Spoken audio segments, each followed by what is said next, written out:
কলকাতার ব্যস্ত পরিবেশে যেখানে প্রতিটি মুহূর্ত অর্থের মূল্যে পরিমাপ করা হয়, সেখানে এমন একজন ব্যক্তি ছিলেন যিনি এই ধারণার ঊর্ধ্বে জীবনযাপন করতেন। বিশ্বজিৎ আস্থা ব্যাংকের প্রতিষ্ঠাতা এবং মালিক ছিলেন একজন ব্যতিক্রমী কোটিপতি। তার প্রতিষ্ঠিত ব্যাংকটি ভারতের অন্যতম বিশ্বস্ত এবং বৃহত্তম বেসরকারি ব্যাংকগুলির মধ্যে একটি ছিল।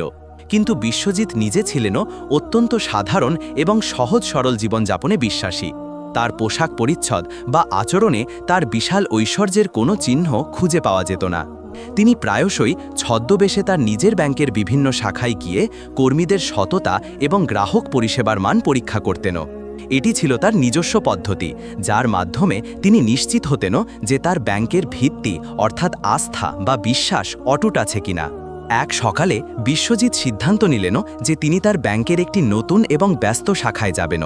কলকাতার কেন্দ্রস্থলে অবস্থিত এই শাখাটি সম্প্রতি খোলা হয়েছিল এবং এর আধুনিক পরিকাঠামো ও দ্রুত পরিষেবার জন্য খুব অল্প সময়ের মধ্যেই জনপ্রিয় হয়ে উঠেছিল।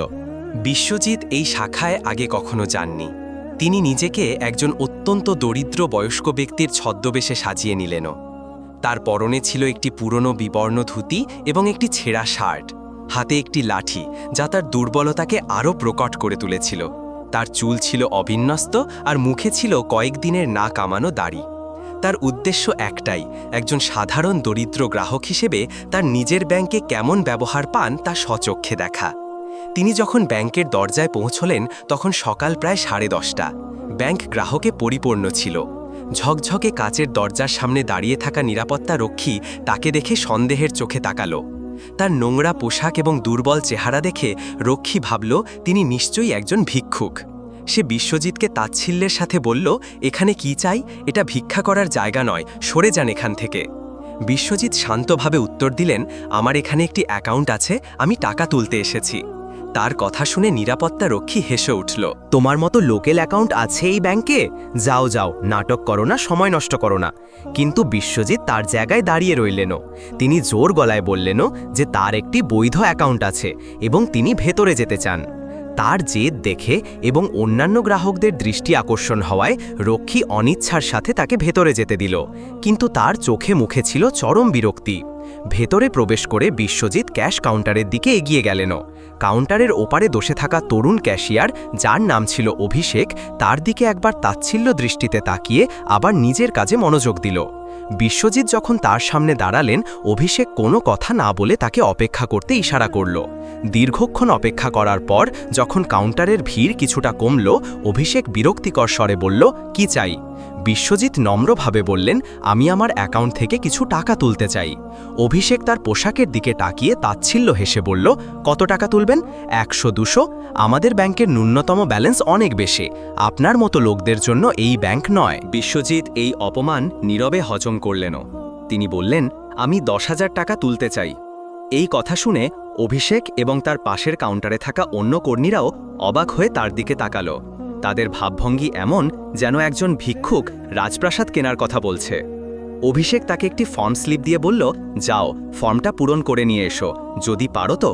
তার কণ্ঠস্বরে ছিল স্পষ্ট বিদ্রূপ। বিশ্বজিৎ ফর্মটি নিয়ে একপাশে গিয়ে দাঁড়ালেন। তার হাত কাঁপছিল, যা তার ছদ্মবেশের অংশ ছিল। তিনি ইচ্ছাকৃতভাবে ফর্মটি পূরণ করতে দেরি করছিলেন, যাতে তিনি চারপাশের পরিবেশ এবং কর্মীদের আচরণ আরও ভালোভাবে পর্যবেক্ষণ করতে পারেন। তিনি দেখলেন যে তার প্রতি সবার দৃষ্টিতেই কেবল অবজ্ঞা আর তাচ্ছিল্য। গ্রাহকরাও তার থেকে দূরত্ব বজায় রাখছিল, যেন তিনি কোনো অস্পৃষ্ট ব্যক্তি। কিছুক্ষণ পর তিনি ফর্মটি পূরণ করে অভিষেকের কাছে জমা দিলেন। অভিষেক ফর্মটি দেখে আরও বিরক্ত হল। সে বলল, এখানে ছই মিলছে না, আপনি কি আদৌ এই অ্যাকাউন্টের মালিক?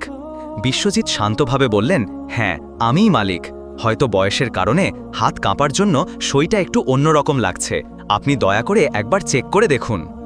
অভিষেক কোনো কথা না শুনে ফর্মটি তার দিকে ছুঁড়ে দিয়ে বলল, জানো, ম্যানেজারের সাথে কথা বলুন, আমার সময় নেই এসব ফালতু বিষয় নিয়ে মাথা ঘামানোর। এই পর্যায়ে বিশ্বজিৎ বুঝতে পারলেন যে পরিস্থিতি তার নিয়ন্ত্রণের বাইরে চলে গেছে। তিনি জানতেন যে তার সই পুরোপুরি সঠিক ছিল। কর্মীদের এই আচরণ তার ধৈর্য বাঁধ ভেঙে দিচ্ছিল। তিনি কিছুটা জোর গলায় বললেন, আমি ম্যানেজারের সাথেই কথা বলতে চাই, তাকে ডাকুন। তার কণ্ঠস্বরের দৃঢ়তায় অভিষেক কিছুটা অবাক হলেও তার অহংকার কমেনি। সে নিরাপত্তা রক্ষীকে ইশারা করে ডাকল। রক্ষী এগিয়ে এসে বিশ্বজিৎ হাত ধরে টানতে টানতে বলল, অনেক হয়েছে তোমার নাটক, এবার বেরো এখান থেকে। বিশ্বজিৎ নিজেকে ছাড়ানোর চেষ্টা করে বললেন, আমার সাথে এমন ব্যবহার করার অধিকার আপনাদের নেই, আমি একজন গ্রাহক। এই কথা শুনে নিরাপত্তা রক্ষীর রাগ 12 বেড়ে গেল। সে চিৎকার করে বলল, ভিখারি, আবার গ্রাহক, ধাক্কা দিয়ে বের করে দেব তোকে। এই বলেই সে বিশ্বজিৎ বুকে একটি ধাক্কা দিল। বৃদ্ধের ছদ্মবেশে থাকা বিশ্বজিৎ টাল সামলাতে না পেরে মাটিতে পড়ে গেলেন। কিন্তু রক্ষী সেখানেই থামল না। সে তার বুট দিয়ে বিশ্বজিতের পিঠে একটি লাথি দিল। এই দৃশ্য দেখে ব্যাংকের কিছু গ্রাহক হতবাক হয়ে গেল, কিন্তু কেউ এগিয়ে আসার সাহস দেখালো না। কর্মীরাও নির্বিকারভাবে তাদের কাজ করতে লাগল, যেন কিছুই হয়নি। শাখা ব্যবস্থাপক মিস্টার ব্যানার্জি তার কাছের কেবিন থেকে পুরো ঘটনাটি দেখছিলেন, কিন্তু তিনি কোনো পদক্ষেপ নিলেন না। তিনি ভাবলেন, একজন বিরক্তিকর ভিক্ষুককে শায়েস্তা করা হচ্ছে, এতে তার হস্তক্ষেপ করার কোনো প্রয়োজন নেই। যখনই এই অপমানজনক ঘটনাটি ঘটছিল, তখন ব্যাংকের এক কোণায় দাঁড়িয়ে থাকা একজন নতুন কর্মী অনন্যা সবকিছু দেখছিল।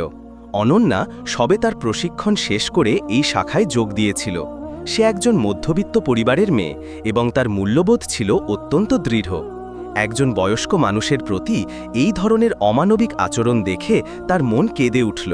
সে তার সিনিয়রদের দিকে তাকিয়ে দেখল সবাই নির্বিকার, কিন্তু অনন্যা আর চুপ করে থাকতে পারল না।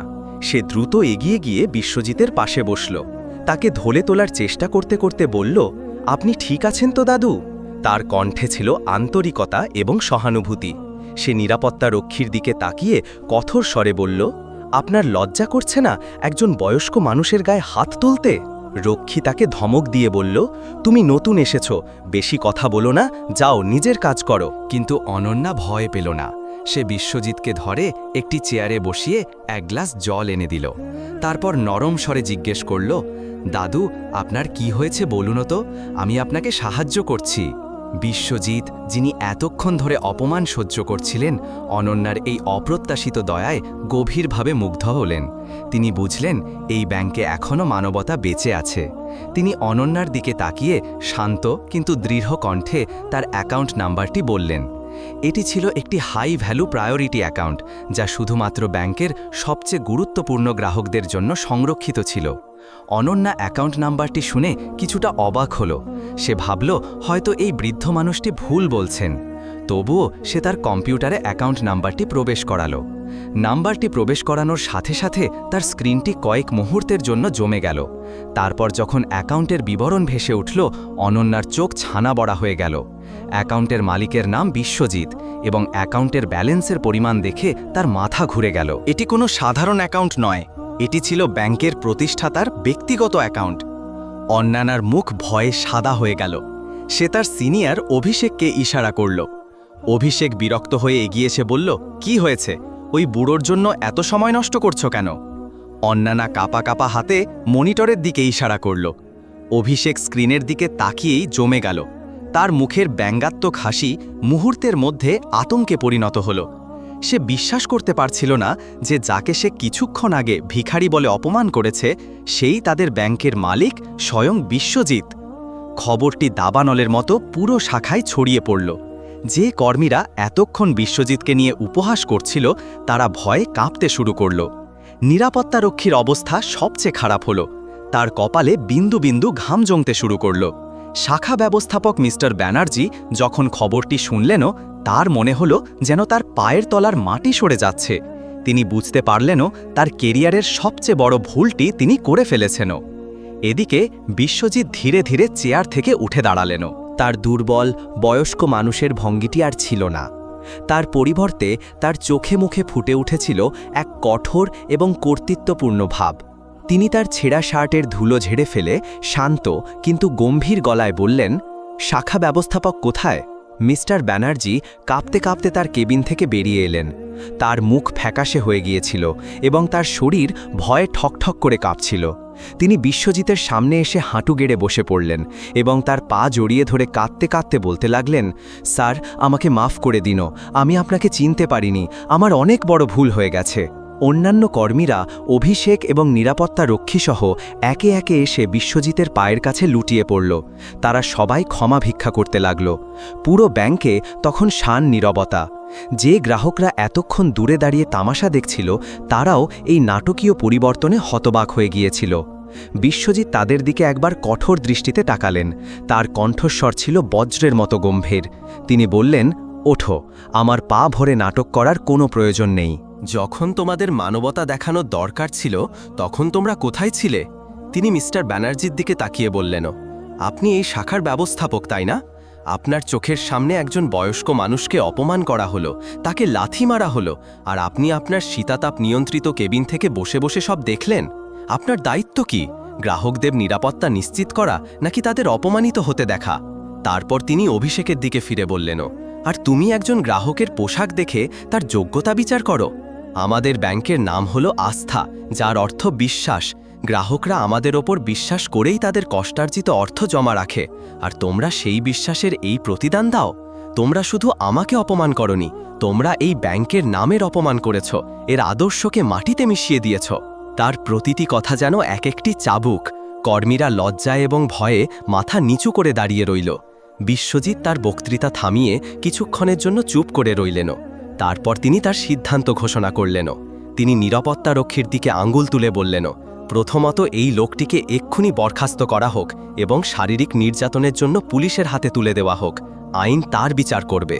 এরপর তিনি অভিষেক এবং অন্যান্য যে সমস্ত কর্মীরা তাকে অপমান করেছিল তাদের দিকে তাকিয়ে বললেন, তোমাদের সবাইকে অবিলম্বে বরখাস্ত করা হলো।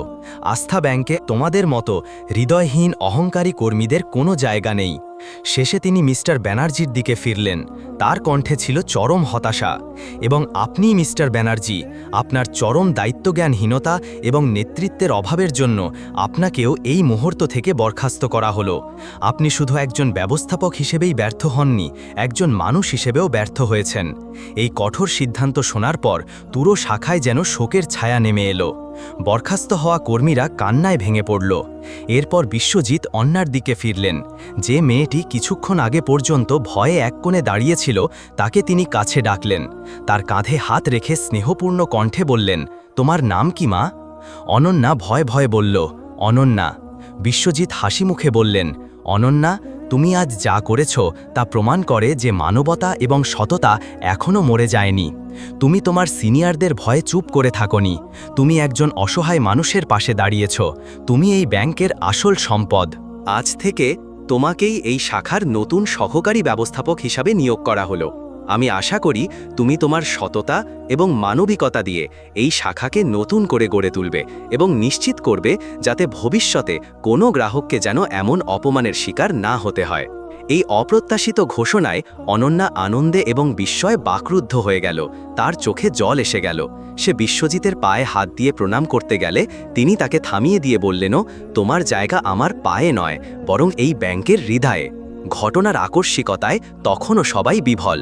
বিশ্বজিৎ তার ব্যক্তিগত সচিবকে ফোন করে ব্যাংকের শীর্ষ কর্মকর্তাদের অবিলম্বে সেই শাখায় আসতে নির্দেশ দিলেন। অল্প সময়ের মধ্যেই ব্যাংকের সিইও এবং অন্যান্য উচ্চপদস্থ কর্মকর্তারা সেখানে এসে পৌঁছলেন। তারা সবাই ঘটনাটি শুনে হতবাক এবং লজ্জিত হলেন। বিশ্বজিৎ তাদের সামনে পুরো ঘটনাটি বর্ণনা করলেন এবং কঠোর নির্দেশ দিলেন। তিনি বললেন, আজকের এই ঘটনা প্রমাণ করে যে আমাদের সিস্টেমে গভীর পচন ধরেছে।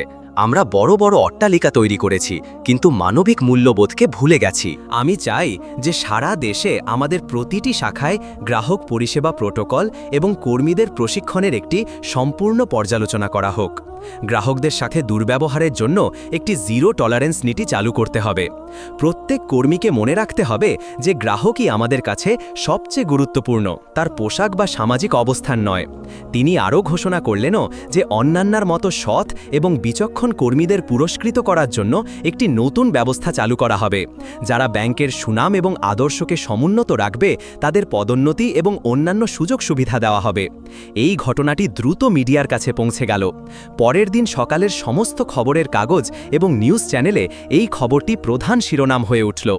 আস্থা ব্যাংকের মালিকের ছদ্মবেশ এবং কর্মীদের হাতে তার অপমানিত হওয়ার ঘটনাটি সারা দেশে আলোড়ন সৃষ্টি করল। প্রথমে ব্যাংকটি তীব্র সমালোচনার মুখে পড়ল, কিন্তু বিশ্বজিতের কঠোর এবং ন্যায়সঙ্গত পদক্ষেপের জন্য মানুষ তার প্রশংসা করতে শুরু করল। সাধারণ মানুষ বুঝতে পারল যে ব্যাংকের মালিক নিজে তার প্রতিষ্ঠানের মূল্যবোধ রক্ষা করার জন্য কতটা প্রতিশ্রুতিবদ্ধ। এর ফলে আস্থা ব্যাংকের প্রতি মানুষের আস্থা আরও বেড়ে গেল। গল্পটি এখানেই শেষ হতে পারত, কিন্তু বিশ্বজিতের জন্য এটি ছিল একটি নতুন সূচনার ইঙ্গিত। তিনি বুঝতে পেরেছিলেনও যে শুধু নিয়মকানুন তৈরি করলেই হবে না, সেগুলোর সঠিক প্রয়োগ নিশ্চিত করাও জরুরি। তিনি নিজে আরও বেশি করে বিভিন্ন শাখায় অতর্কিত পরিদর্শনে যেতে শুরু করলেন। তবে এবার আর ছদ্মবেশে নয়, বরং একজন অভিভাবক হিসেবে তিনি কর্মীদের সাথে কথা বলতেন, তাদের সমস্যা শুনতেন এবং তাদের মানবিক হতে উৎসাহিত দিতেন। আর অনন্যা, সে তার নতুন দায়িত্ব অত্যন্ত নিষ্ঠার সাথে পালন করতে শুরু করল। সে তার শাখার প্রতিটি কর্মীকে শিখিয়েছিল যে কিভাবে প্রতিটি গ্রাহককে সম্মান এবং সহানুভূতির সাথে দেখতে হয়। তার নেতৃত্বে সেই শাখাটি খুব অল্প সময়ের মধ্যে গ্রাহক পরিষেবার ক্ষেত্রে একটি মডেল শাখায় পরিণত হল। দর্শক বন্ধুরা, আমাদের এই গল্পটি আমাদের একটি গুরুত্বপূর্ণ শিক্ষা দেয়। কোনো মানুষের বাইরের চেহারা বা পোশাক দেখে তার যোগ্যতা বা অবস্থান বিচার করা উচিত নয়। একজন ব্যক্তির আসল পরিচয় তার চরিত্রে, তার ব্যবহারে এবং তার মানবিকতায়। বিশ্বজি এই নাটকীয় অভিজ্ঞতা আস্থা ব্যাংকের জন্য একটি কঠোর শিক্ষা ছিল, কিন্তু এটি তাদের একটি নতুন দিশা দেখিয়েছিল। এটি প্রমাণ করেছিল যে ব্যবসা শুধু লাভ লোকসানের হিসাব নয়, এর সাথে বিশ্বাস, সম্মান এবং মানবিকতার মতো মূল্যবোধও জড়িয়ে থাকে। আর যে প্রতিষ্ঠান এই মূল্যবোধগুলোকে ধরে রাখতে পারে, তারাই দীর্ঘমেয়াদের সাফল্য এবং মানুষের ভালোবাসা অর্জন করতে পারে। বন্ধুরা, ভিডিওটি ভালো লাগলে একটি লাইক দিয়ে আপনার মূল্যবান মতামত কমেন্ট বক্সে জানাবেন এবং নিয়মিত ভিডিও পেতে আমাদের ইউটিউব চ্যানেলটি সাবস্ক্রাইব করে রাখুন। এত সময় সাথে থাকার জন্য অসংখ্য ধন্যবাদ।